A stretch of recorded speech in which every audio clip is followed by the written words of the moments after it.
नमस्कार, मैं कमलेश कुमार राय। केंद्र सरकार के द्वारा 9 जुलाई को एक शासनादेश जारी कर सरकारी अधिकारियों और कर्मचारियों को आरएसएस में शामिल होने के लगाए गए बैन को वापस ले लिया गया। केंद्र सरकार के इस फरमान पर जहां एक तरफ प्रतिपक्ष नाराज हुआ, वहीं एनडीए में शामिल सहयोगी दल भी असहज दिखे। हालांकि इस प्रतिबंध की वापसी संबंधी आदेश के बाद भाजपा शासित प्रदेशों में भी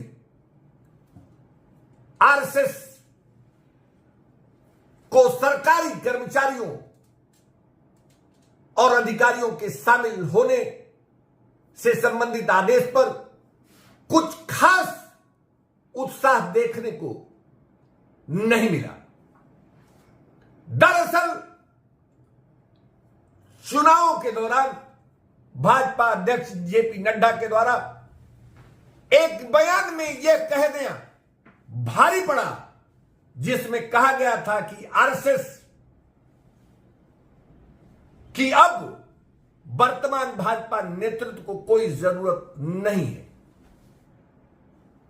उनके इस बयान से भाजपा और आरएसएस नेतृत्व के बीच खटास की बात कही जा रही थी और यही वजह थी कि चुनाव खत्म होते ही आरएसएस सुप्रीमो मोहन भागवत और आरएसएस के वरिष्ठ इंद्रेश के द्वारा भाजपा नेतृत्व को लेकर कड़ी टिप्पणी की गई। यहां तक कि मोहन भागवत ने भाजपा नेतृत्व के अहंकारी चरित्र के चलते ही इस हार का ठीकरा फोड़ा गया। राजनीतिक दल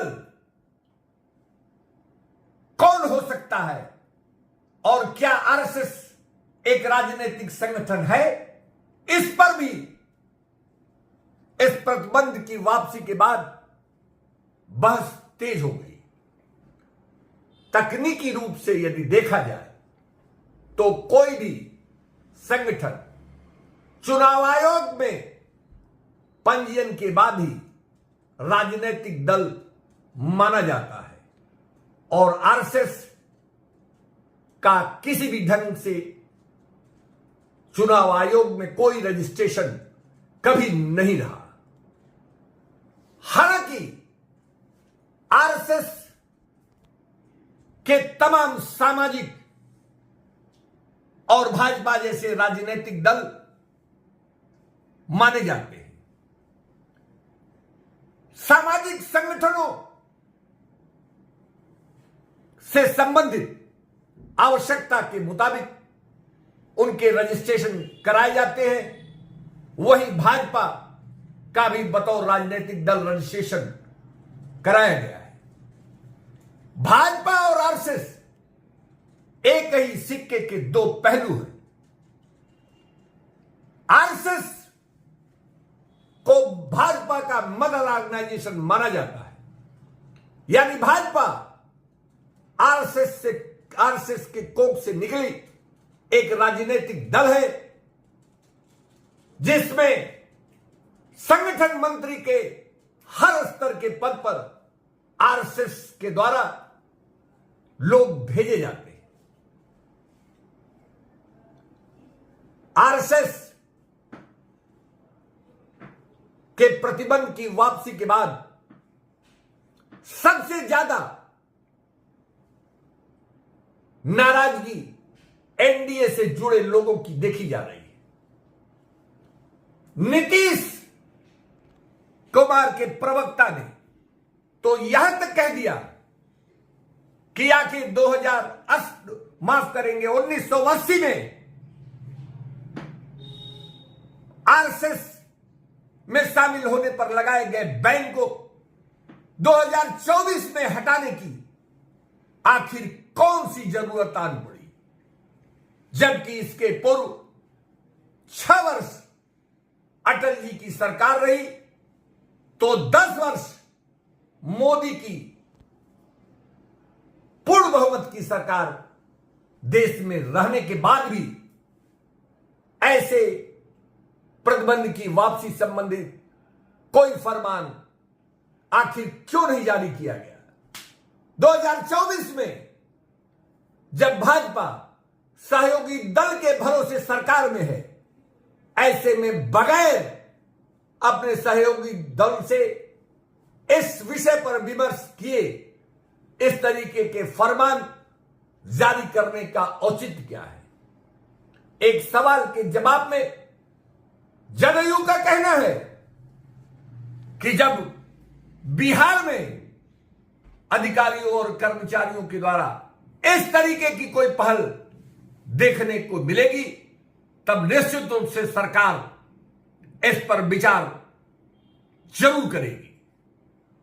वहीं दूसरी तरफ उत्तर प्रदेश में सपा का भी कहना है कि आने वाले दिनों में सरकार सपा की होने वाली है और ऐसी स्थिति में यदि कोई भी अधिकारी और कर्मचारी आरएसएस में सक्रिय भूमिका निभाता है तो निश्चित रूप से सपा की सरकार आने के बाद उस पर कार्रवाई होना तय है। कुल मिलाकर आरएसएस में शामिल होने या आरएसएस की सदस्यता सरकारी अधिकारियों और कर्मचारियों को लेकर उसमें सक्रिय भूमिका आने वाले दिनों में कभी जमीनी हकीकत में बदलेगा या फिलहाल तो मुश्किल लगता है। यहां तक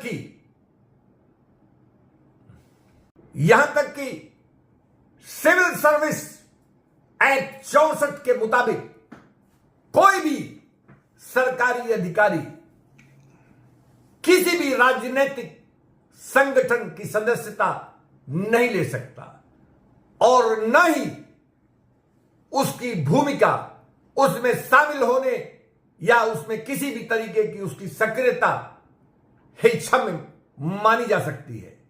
यहां तक कि चंदा तक सरकारी अधिकारी और कर्मचारियों को देने की मनाही है।